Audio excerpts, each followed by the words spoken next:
And I think we've come out with the decent form. Page 2, loan costs, settlement costs, prorations, cash to close, payment tables, and then page 3, comparisons. I think that I like this form because it actually has an APR definition on it, total interest paid definition on it, and other information there. At the moment, it does not require a signature, and we don't deal with this document in the settlement services side or in the real estate side much. This is the early form of the disclosure. So now we look at the sample closing disclosure. This is the new HUD statement. And you will note, I hope very quickly, that the first page of the new HUD statement is exactly the same as the first page of the loan estimate. And consumers will now, when they sit down at the closing table, be looking at the exact same document that they received 6, 8, 9 months ago when they first made application for their loan. And they'll be able to, rather than bring a good faith estimate or a truth in lending disclosure from 6 months ago to the table, they'll be able to compare two forms that look exactly alike, one that began the process and one that ended the process. And right at the bottom, it will go over the same things. Cash to close will be right there, projected payments, loan terms, loan details. So that's the new combined truth in lending piece. Then you get into the HUD statement piece of this new integrated disclosure. Page 2 begins to look a little bit more familiar. This starts to look a little bit more like a HUD statement. You have a buyer's side, you have a seller's side, and you can see the bingo or the battleship reference. And page 2 is loan costs, other costs, and total costs. Page 3 is calculating cash to close and the transaction summaries. We can still suppress one side or the other. And then we have page 5, loan calculations, other disclosures, questions, contact information for the CFPB, and then confirmation of receipt. So this one will require a signature.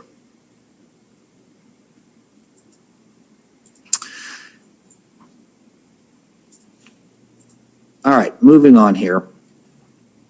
I think you can all, hopefully you all can see the last page. There we go, it came up there. So that's the very final page there. And I think you, again, all have copies of those. So, look at those forms, get familiar with them, see what your thoughts are on those forms.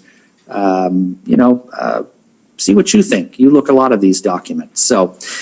So let's talk then about, and I know that we've covered a lot of information. It's a very dynamic period of time in our business. A lot of change is occurring. And before we talk about, I think, some of the what could the future hold ideas, I think looking at change as opportunity is important. Preparing ourselves, consuming information about the CFPB and what they're doing, bringing our level of awareness up so that we're prepared to interface with the consumers who are going to have to begin existing in this new process and consuming information in this new format. It's important. We are considered, obviously, the professionals and the experts, and that's why we're talking about this information now. It's important that we have time to digest it and think about it, talk about the business processes that are going to need to change. So, and as an industry, we're going to have to be very collaborative in order to make this work for consumers. So what could the future hold? And I think what are some of the most significant implications that we have identified or that we think about? Obviously, the new forms replace the existing GFE, TIL, and HUD. Lenders are going to have to be better prepared to quote up front. Record retention and standard machine readable format may require new technology, both for the settlement services provider and for the lending industry. And technology development and upgrades may also be required. Delivery is an outstanding item that is yet to be answered and will have significant implications for our processes. Who's going to deliver the final document? Your title company or your lender? What are the implications for that? What would you prefer as you think about that process? The 3-day rule obviously will have the biggest tangible impact on our actual process. Think about all of the implications of a 3-day rule. Think about how it changes the process on the lenders and the settlement services side, and what that implication is for your business process and for your consumer as well. Zero tolerance, that is going to have some implications as well. We know that the tolerance is $100 now.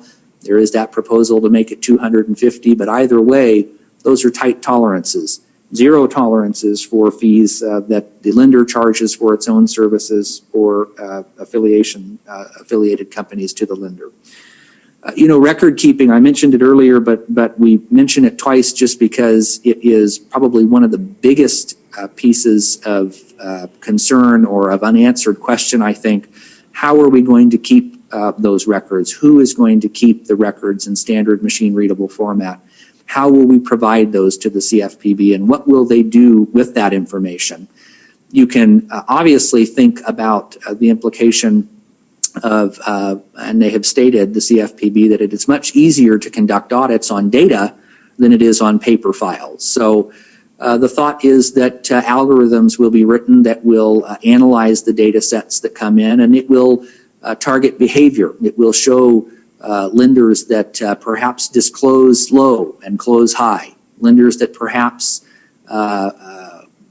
quote rates that are maybe better than or worse than rather what a borrower could qualify for. Do they treat consumers with certain profiles differently? Do they change their fees 87 times throughout the process? And the data likely will drive enforcement and regulatory oversight and activity, and it will likely allow it to become much more widespread than a paper audit could ever possibly provide them the ability to do. Effective date, obviously this is a large amount of change. I think I used the word historic earlier, and I don't think it's unfair to say that it's probably the largest change any of us will certainly experience in our career as it relates to mortgage disclosures. And they only want to do this once. The Bureau has been very active in saying we want to get this right and stop having changes. 2010 was a temporary fix. We don't want to keep patching up the plane as it flies. The metaphor, I suppose, is land it, fix it up, and get it back in the air. So work is already going on now on the lender side and on the settlement services side. I can tell you our company has a policy team that works on this full-time, as well as a technology team that works on it full-time and has done for the better part of 2 years.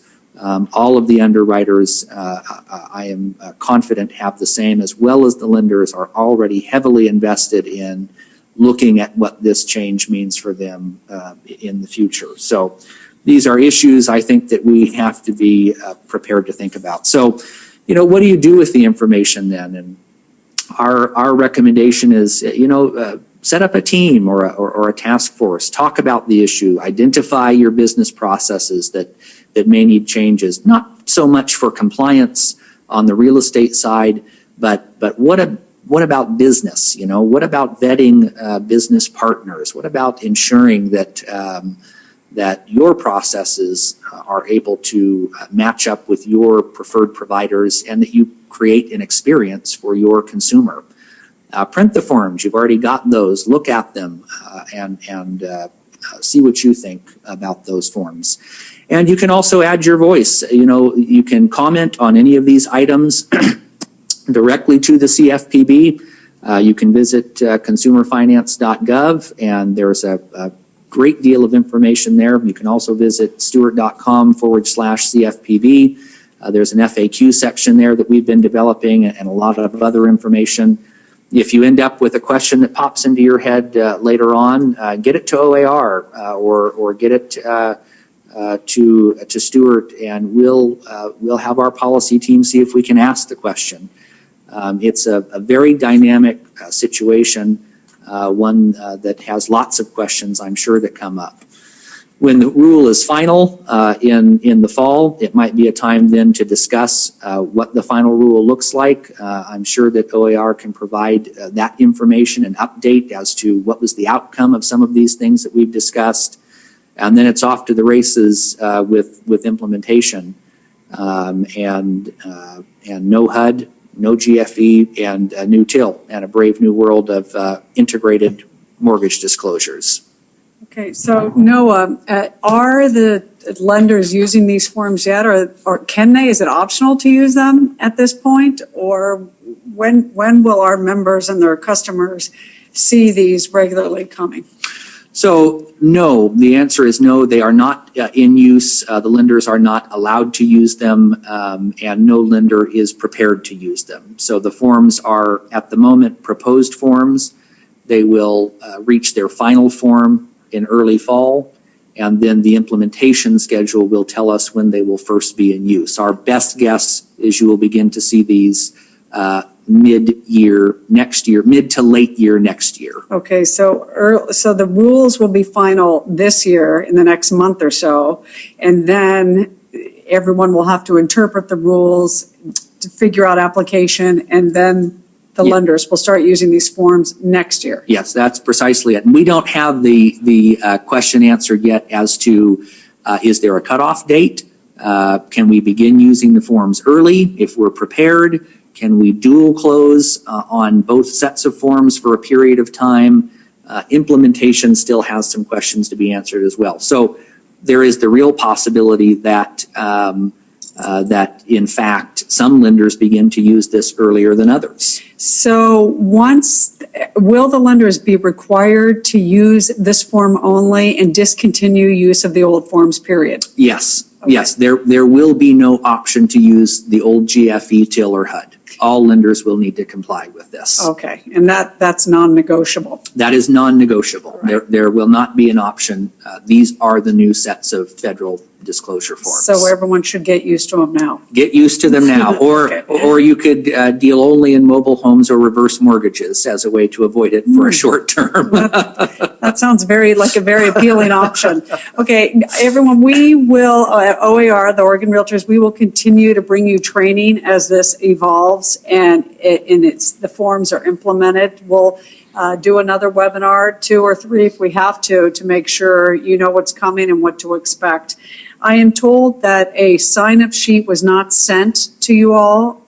Please, at your offices, do your own sign-up sheet. Have everyone sign. I don't know what else you guys need. If you put your NERDS number down, or not license number, nothing. Okay, just sign it, identify your office, and send it back to OAR so we can get you your CE certificates. With that, if there aren't any more questions, I want to thank Noah and the team here at Stewart for helping us out, and we will look forward to bringing you additional education on this topic as it unfolds. Thank you.